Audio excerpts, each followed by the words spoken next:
Good morning बच्चों। आज के इस पार्ट में हम पॉइंट डिफेक्ट के बारे में पढ़ेंगे कि पॉइंट डिफेक्ट क्या है। पिछले पार्ट में हमने पढ़ा कि क्रिस्टलाइन सॉलिड के अंदर दो तरह से डिफेक्ट पाए जाते हैं, पॉइंट डिफेक्ट और दूसरा होता है लाइन डिफेक्ट। तो अब हम डिटेल में जो पढ़ेंगे वो पॉइंट डिफेक्ट के बारे में पढ़ेंगे। पॉइंट डिफेक्ट क्या है ये हम पिछले पार्ट में पढ़ चुके हैं, ठीक है। तो अभी भी किसी को अगर डाउट है कि पॉइंट डिफेक्ट क्या है तो बेटा पिछले पार्ट में एक बार उसको जो है वीडियो को देख सकते हैं, वहीं से आपको पता लग जाएगा। तो अब इस पार्ट में हम जो है इसके बारे में पढ़ते हैं। तो पॉइंट डिफेक्ट क्या है, पॉइंट डिफेक्ट कितने तरह का होता है बच्चों? तो पॉइंट डिफेक्ट बेसिकली तीन टाइप का होता है। कितने टाइप का होता है? तीन टाइप का। कौन कौन सा होता है? सबसे पहला होता है स्टाइकियोमेट्रिक डिफेक्ट,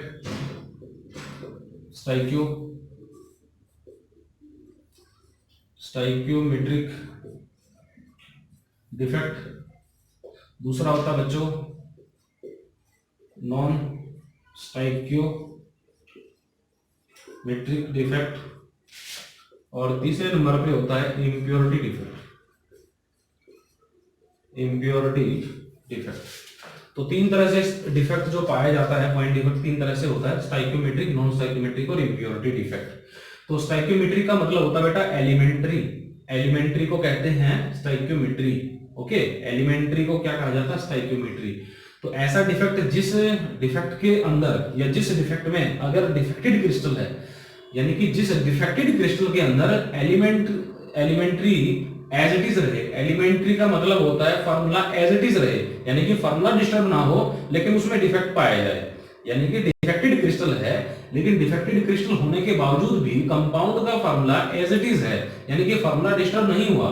तो ऐसे डिफेक्ट को क्या कहेंगे? ऐसे डिफेक्ट को हम कहेंगे स्टाइकियोमेट्रिक डिफेक्ट। तो मैंने स्टेटमेंट लिख दिया है, the defect in crystals during the formula of the compound remain as it is और डू नॉट गेट डिस्टर्ब, यानी कि फार्मूला जिसका डिस्टर्ब ना हो।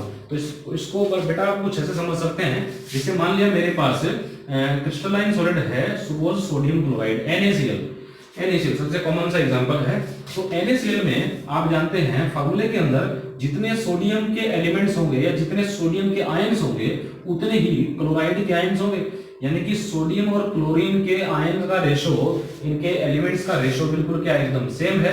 अगर सैंपल के अंदर, अगर आपके पास सैंपल है और उस सैंपल के अंदर सोडियम कितने हैं, सपोज 100, तो उसके अंदर क्लोरीन भी आपको बच्चों डेफिनेटली कितने मिलेंगे?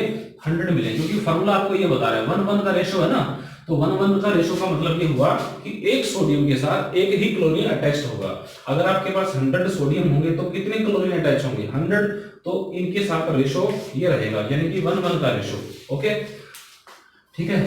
तो सपोज आपके पास सैंपल है, सैंपल में आपके पास है बच्चों 100 सोडियम और क्लोरीन भी कितने हैं आपके पास प्योर स्टेट में? 100। तो मान ले प्योर में कितने होने चाहिए? प्योर का आपके पास ये है, लेकिन आपके पास ये जो क्रिस्टल है ये डिफेक्टेड है। डिफेक्टेड कुछ ऐसे है कि इसमें सपोज आपको 100 की बजाय 98 सोडियम मिले, 98, और ऐसे ही बच्चों क्लोरीन भी कितने मिले? 98। यानी कि बच्चों कहने का मतलब ये है आपके पास जो प्योर सैंपल था वो 100 का था, लेकिन उसमें दो प्लेस खाली पड़े हुए हैं, 2 सोडियम गायब हैं और 2 क्लोरीन गायब हैं। यानी कि सोडियम 100 होने चाहिए थे, क्लोरीन भी 100 होने चाहिए थे, लेकिन कितने पाए गए? कितने मिले रियलिटी में? 98 सोडियम मिले, 98 ही क्लोरीन मिले।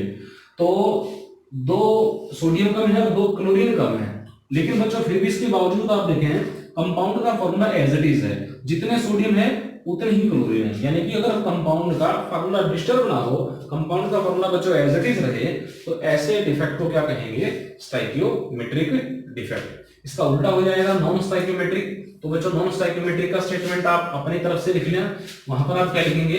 The defect in which crystal the defect in the crystal during the formula of the compound get disturb. तो वहां पर क्या लिखेंगे? कंपाउंड का फॉर्मूला डिस्टर्ब हो जाए। जैसे आपके पास सपोज मैं इसी एग्जांपल को कुछ दूसरे डिफेक्ट में रखता हूं, तो सपोज आपके पास है बच्चों 100 में से 98 आपके पास सोडियम है, लेकिन आपके पास 95 क्लोरीन प्रेजेंट है।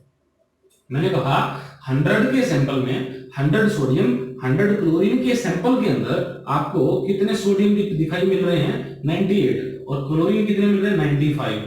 तो कितने सोडियम कम है? 2 सोडियम कम है। कितने क्लोरीन कम है बच्चों? 5 क्लोरीन कम है। तो आप इसको फार्मूले को देखें, फार्मूला अभी भी क्या हो गया, डिस्टर्ब हो गया। जितना सोडियम होना चाहिए तो उतना क्लोरीन होना चाहिए, लेकिन बच्चों सोडियम की संख्या कितनी है 98, लेकिन क्लोरीन कितना है 90, यानी कि इनकी जो रेशो है वो क्या हो गई, डिस्टर्ब हो गई, यानी कि फॉर्मूला डिस्टर्ब हो गया। तो बच्चों जिस डिफेक्ट में कंपाउंड का फॉर्मूला डिस्टर्ब हो जाता है, यानी कि डिस्टर्ब होता है या डिस्टर्ब पाया जाता है, ऐसे डिफेक्ट को हम क्या कहेंगे, नॉन स्टाइकियोमेट्रिक डिफेक्ट। तो ये स्टेटमेंट आप इसका नोट कर ले। अभी आपने सिर्फ स्टेटमेंट लिखना है कि स्टाइकियोमेट्रिक डिफेक्ट क्या होता है और नॉन स्टाइकियोमेट्रिक डिफेक्ट क्या होता है, ठीक है। इनके बारे में डिटेल में नेक्स्ट पढ़ते हैं, इम्प्योरिटी डिफेक्ट के बारे में बाद में बताऊंगा आपको, ठीक है। तो पहले ये नोट करें।